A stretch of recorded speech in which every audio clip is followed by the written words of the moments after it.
ना कि WhatsApp university से ग्रेजुएट हुए लोगों की तरह जिनके लिए क्वालिफिकेशन होती है सिर्फ अपने दिमाग से पैदल होना। खैर, मैं जानता हूँ मुझे सुनने वाले समझदार हैं, अगर इस पॉइंट तक मुझे सुन रहे हैं तो ऑब्वियसली समझदार हैं और मेरे साथ उनकी कुछ ना कुछ ट्यूनिंग बैठ रही है, इसलिए आप लोग मुझे सुन भी रहे हो।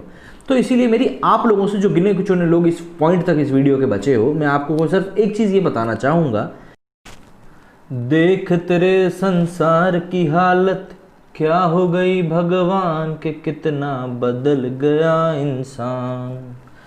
जय हिंद दोस्तों। तो अब आप ये सोच रहे हो कि भाई ये गाना गाने की क्या वजह है। तो आज के समय में हमारे पूरे विश्व में मैं ये कहूँगा कि समय कुछ ऐसा हो चुका है कि आप किसी भी व्यक्ति विशेष पे आंख बंद करके भरोसा कर ही नहीं सकते। और जब बात करें सोशल मीडिया की, तो आंख बंद करके तो क्या, जब तक आपकी आंखें खोल के, कान के पर्दे फाड़ के आपको बता ना दिया जाए कि भैया ये चीज़ सच है और आपको दिल पे हाथ रख के इस चीज़ की तसल्ली ना हो कि हाँ इस चीज़ में पूर्ण रूप से सत्य शामिल है, तब तक आप उस बात का भरोसा कर ही नहीं सकते। अब थंबनेल देख के आप पहले तो समझ गए होंगे कि भाई किस बारे में बात होने वाली है, तो आप ये भी समझ गए होंगे कि मेरा इतना लंबा आपको ज्ञान देने का मतलब क्या था। देखिए, ऐसा है, उस हाथरस में जो चीज़ हुई, रेप हुआ, मर्डर हुआ, क्या कारण था उस चीज़ का, इसके लिए अच्छे से अब एसआईटी टीम बिठा दी गई है, सीबीआई की जांच की मांग कर दी गई है। तो अब इस मामले में जो दूसरे डेवलपमेंट होकर सामने आ रहे हैं वो लिटरली शॉकिंग है। शॉकिंग इसलिए है क्योंकि पहली चीज़ कि इस मामले में राजनीति बहुत ज़्यादा हद तक घुसा दी चुकी है। क्यों राजनीति घुसाई गई है, इस बारे में आप सभी मुझसे बेहतर जानते हैं। मुझे ऐसा लगता है कि भाई सभी को लगता है ना कि कोई ऐसा मौका है, ऐसा मुद्दा है जिसके ऊपर हमें बात करनी चाहिए, जिससे कि हमें कुछ पॉलिटिकल एजेंडा को हम सेटिस्फाई कर सकते हैं, तो इसीलिए घुस गए। नहीं तो ऐसा नहीं है कि भारतवर्ष में ये कोई पहली ऐसी घटना थी या कि आखिरी ऐसी घटना है। ना तो आप अपनी पॉलिटिकल बातें करने के पीछे कुछ ऐसा कारण लेके आ रहे हैं कि ये घटनाएं बंद होंगी, बल्कि चाहे वो बीजेपी हो चाहे वो कांग्रेस हो, दोनों ही पार्टीज की तरफ से इस तरह के बयान लगातार सामने आ रहे हैं जो कि बहुत ज़्यादा, मैं कहूँगा, बिल्कुल भी संवेदनशील नहीं है, असंवेदनशील जिसको हम कहते हैं। तो इस तरह की बातें लगातार दोनों पार्टी की तरफ से चल रही हैं। लेकिन एक बात जो शुरुआत से हम देख रहे हैं वो ये कि किस तरीके से लगातार वहाँ की गवर्नमेंट को, वहाँ की जो लोकल गवर्नमेंट है बीजेपी की, उसको लगातार क्रिटिसाइज़ किया जा रहा है। तो अब एक बात तो आप ये समझिए कि भाई आपके लड़कों को संस्कार जो है वो सरकार तो देगी नहीं, वो तो घर वालों को देना चाहिए। तो हम लड़कों को सुधारने की बात क्यों नहीं कर रहे हैं? हम लगातार सरकार के ऊपर उंगली क्यों उठा रहे हैं कि ऐसा क्यों हुआ, ऐसा क्यों हुआ, ऐसा कैसे हुआ? भाई हमने देखा है कि पिछले जो पास्ट गया है उसमें कई सारे ऐसे नेता रहे हैं, चाहे वो समाजवादी पार्टी के प्रमुख क्यों ना हो, जिन्होंने कहा था कि भाई लड़कियों से गलती हो जाती है, या 2019 के चुनाव प्रचार के समय में आज़म खान ही क्यों ना हो, जिन्होंने एक जो दूसरी जयाप्रदा जी थी उनके ऊपर एक बहुत ही भद्दी टिप्पणी करी थी। मैं बोलना भी नहीं चाहूँगा उस बारे में। तो ऐसा नहीं है कि ये गंदी छोटी मानसिकता जो है वो सिर्फ एक दिन में पैदा हो गई या 2 दिन में पैदा हो गई। ये मानसिकता बहुत पुरानी है और जो बड़े लोगों के जो ये बयान सामने आते हैं उसमें छिपी हुई मानसिकता दिख जाती है कि इनकी मानसिकता किस प्रकार की है। जैसे अभी एक बीजेपी के कोई नेता है, उनका भी बयान आया था, उनका बयान मुझे ध्यान नहीं आ रहा, पर उनका भी कुछ ऐसे ही घटिया सा बयान आया था। तो हम लोगों को इन लोगों की मानसिकता देख के समझ जाना चाहिए कि आखिर इनकी मानसिकता किस प्रकार की है। खैर, उस पर टिप्पणी करने वाला मैं कोई होता नहीं, मैं बहुत छोटा सा इंसान हूँ, बट फिर भी एक मन में एक बात तो आ जाती है ना कि यार आखिर ये लोग ऐसा बोल रहे हैं तो किस प्रकार की इनका व्यक्तित्व होगा, सबको समझ में आता है। बहरहाल, अब आज हम बात कर रहे हैं एसआईटी के उस खुलासे की। न्यूज़ 18 के ऊपर ये खबर चली आज कि भाई जो कथित तौर पे भाभी की, कौन थी भैया, और उनका भाभी की कोई थी, मतलब पीड़ित परिवार के साथ रह रही थी,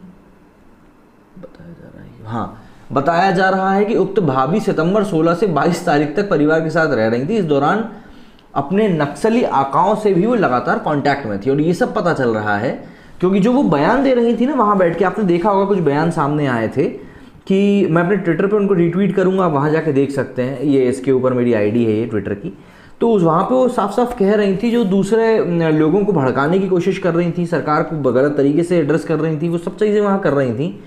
तो जब उनके बैकड्रॉप की तलाशी की गई कि भाई आखिर ये व्यक्ति है कौन, तो पता चला कि हमारे ही एमपी के जबलपुर की एक नक्सली हैं। और इसके बारे में जब जो पीड़िता हैं और इसकी ओरिजिनल जो भाभी हैं, सगी भाभी हैं, उनका जो बयान आया उसमें उनका कहना है कि भाई वो हमारी एक दूर की रिश्तेदार हैं जो कि हमारे यहाँ सिर्फ इसलिए आई थी क्योंकि ऐसी कोई घटना हमारे यहाँ हुई थी, तो हमारी पूछ परख करने के लिए वो हमारे यहाँ आई थी। ऐसा पीड़िता परिवार का कहना है। लेकिन अब जो खुलासा हो रहा है उसमें नक्सली एंगल निकल के सामने आ रहा है। इसके पहले मैं आपको याद दिला दूं कि शिवराज करके जो हैं कांग्रेस के नेता, उनके स्टिंग ऑपरेशन में इस बात का खुलासा ऑलरेडी हो चुका है कि किस तरीके से उन्होंने वहाँ पे जातीय दंगों को भड़काने की बात करी थी, और कई तरह से उन्होंने इस तरह की बातें करी थी जो मैं कहूँगा कि असंवेदनशील थी एक समाज के लिए, सिविलाइज्ड समाज के लिए बहुत तरीके से गलत थी। क्योंकि देखिए, मैं आप लोगों को एक चीज़ बताऊँ, 1 to 1 हम लोग बात कर रहे हैं, मैं किसी पॉलिटिकल पार्टी से जुड़ा हुआ इंसान तो हूँ नहीं, लेकिन एक 1 to 1 जो कॉमन इंसान की तरह हमको चीज़ समझनी चाहिए वो ये, मैं एक बार पहले भी अपने किसी वीडियो में इस बात को मेंशन कर चुका हूँ कि हमें ये समझना आज के तारीख में बहुत ज़रूरी हो चुका है कि जो देश का जो पूरा पॉलिटिकल सिस्टम है वो बहुत हद तक अब बदल चुका है।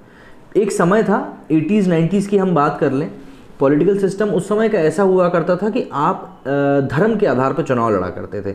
आप हिंदू मुस्लिम कर दो, आपने कैंडिडेट मुस्लिम उतार दिया, आपका मुस्लिम कैंडिडेट की अगर वहाँ पे ज़्यादा बहुमत होगा तो वो मुस्लिम कैंडिडेट वहाँ का जीत जाएगा। इस तरह की चीज़ें पहले चला करती थी, हिंदू मुस्लिम हुआ करता था। पर समय के साथ हिंदू और मुस्लिम दोनों की मानसिकताएं बदली। लोगों को समझ में आया कि जो पॉलिटिकल पार्टीज़ हैं वो सिर्फ और सिर्फ अपने एजेंडाज़ को प्रूव करने के लिए पूरा काम करती हैं कि भाई हमें हिंदू मुस्लिम करके लोगों को भड़काना चाहिए जिससे कि हम लोग चुनाव जीत सकें। बेसिकली काम यही होता है।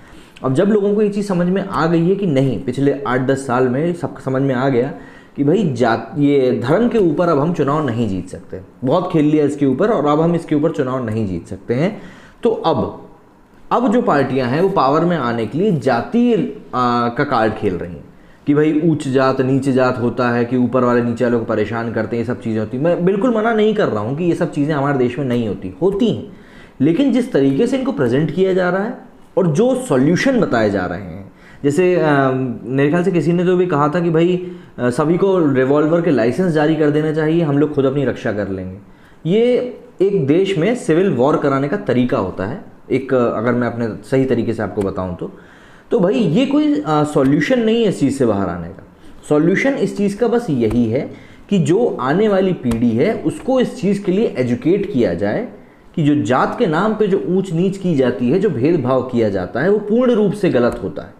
सिर्फ और सिर्फ एजुकेशन ही इस चीज़ का एक निराकरण है, इसके अलावा मुझे इस चीज़ का कोई भी निराकरण नहीं दिखता। क्यों? क्योंकि जब आप एजुकेटेड होगे तो आप अच्छा काम करोगे, अच्छी जगह जॉब करोगे, देश के लिए कुछ अच्छा कर सकोगे, और कुछ नहीं तो आप खुद के लिए तो कुछ ना कुछ अच्छा कर ही सकोगे। और जब आप अपने आप में कुछ अच्छा कर सकोगे तो आप 4 लोगों के सामने अपनी बात को रखने की हिम्मत बटोर पाओगे। सबसे बड़ी बात ये है। दूसरी बात, जब आप एजुकेटेड होते हो तो आपको चीज़ें दूसरी तरह से भी समझ में आती हैं।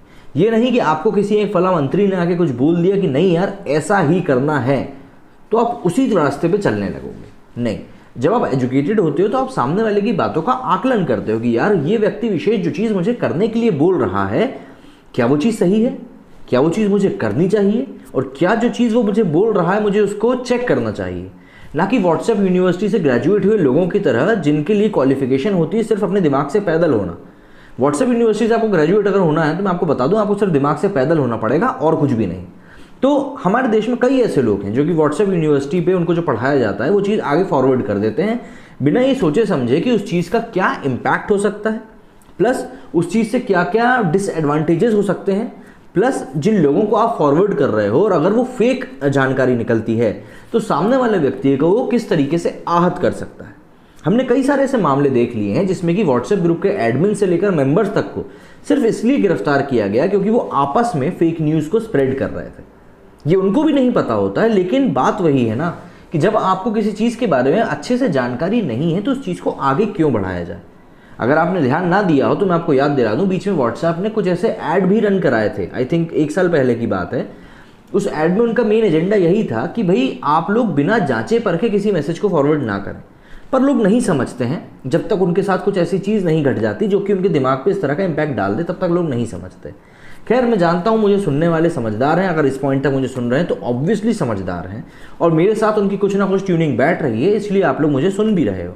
तो इसीलिए मेरी आप लोगों से जो गिने चुने लोग इस पॉइंट तक इस वीडियो के बचे हो, मैं आपको सिर्फ एक चीज़ ये बताना चाहूँगा कि ये चीज़ समझना आपके और मेरे लिए बहुत ज़्यादा ज़रूरी है कि जो चीज़ हमें दिखाई जाती है, चाहे वो मीडिया चैनल्स हो या व्हाट्सएप यूनिवर्सिटी हो, ज़रूरी नहीं है कि वही चीज़ सही हो। जैसे कि अब ये जबलपुर की नक्सलाइट का एक एंगल निकल के सामने आया है, तो ज़रूरी नहीं है कि ये चीज़ पूर्ण रूप से सत्य हो।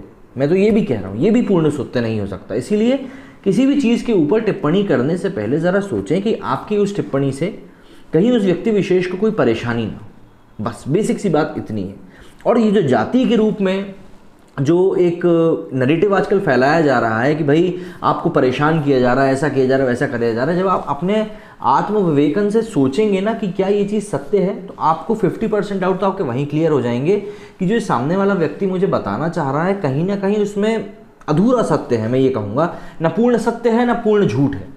तो इसीलिए आपको आत्म अवलोकन करना इस पॉइंट पे बहुत ज़्यादा ज़रूरी हो चुका है आज के टाइम में, क्योंकि अगर आपने वो चीज़ नहीं करी तो कौन आपको व्हाट्सएप यूनिवर्सिटी का कौन सा चैप्टर पढ़ा जाएगा आपको भी समझ में नहीं आएगा। मेरे इस वीडियो में बस इतना ही। उम्मीद करता हूँ जो बात मैं आप लोगों को समझाना चाहता था आप अच्छे से समझ गए होंगे। मेरे इस वीडियो में फिलहाल इतना ही। जय हिंद, जय भारत।